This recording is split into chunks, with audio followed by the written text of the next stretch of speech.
Welcome back to learn PHP on Code Academy. We're in the associative array section. This is joining arrays.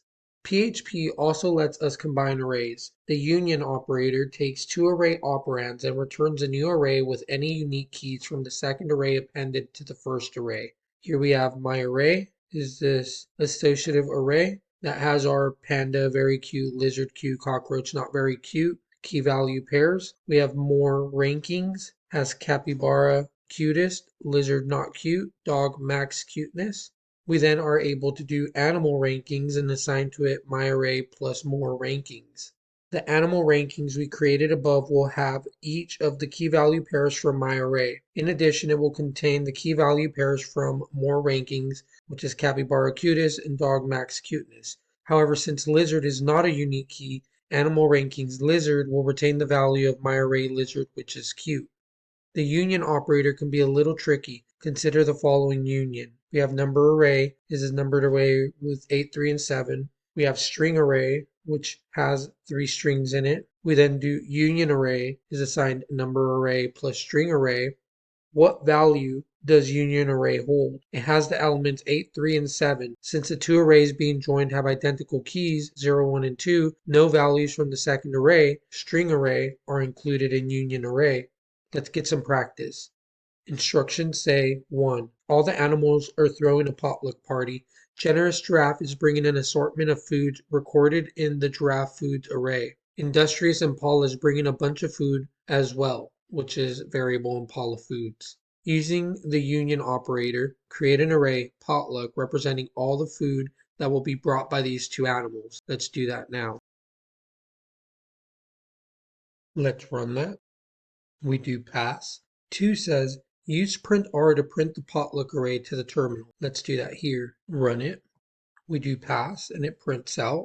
3 says, who invited redundant rat? Redundant rat is bringing a lot of food types that have already been accounted for. Only one item from rat food would be added to the potluck array if it were joined to it. Can you tell which one? It's not required, but you might try joining the arrays in different orders and printing the result to see what's going on.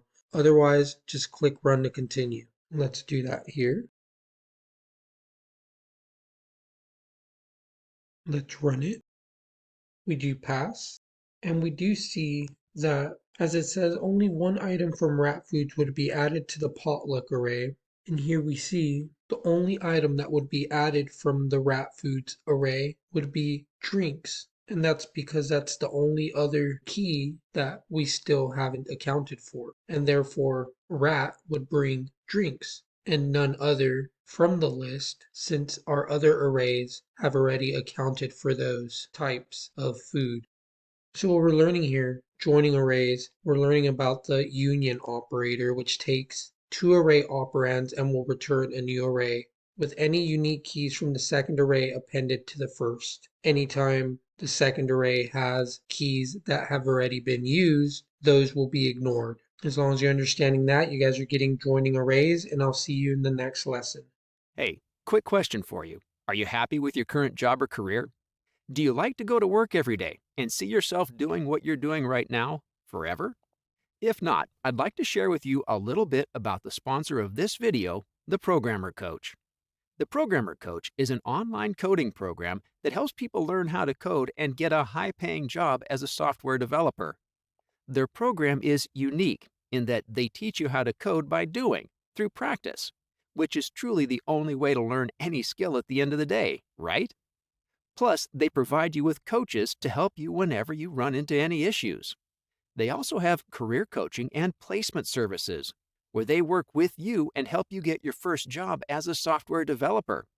And the best part, their program is affordable and accessible for anyone and everyone. That's right, you won't pay the bulk of your tuition until you actually land a job as a software developer. To learn all of the details you would ever need and get all of your questions answered, simply go to becomeaprogrammer.com. Becomeaprogrammer.com.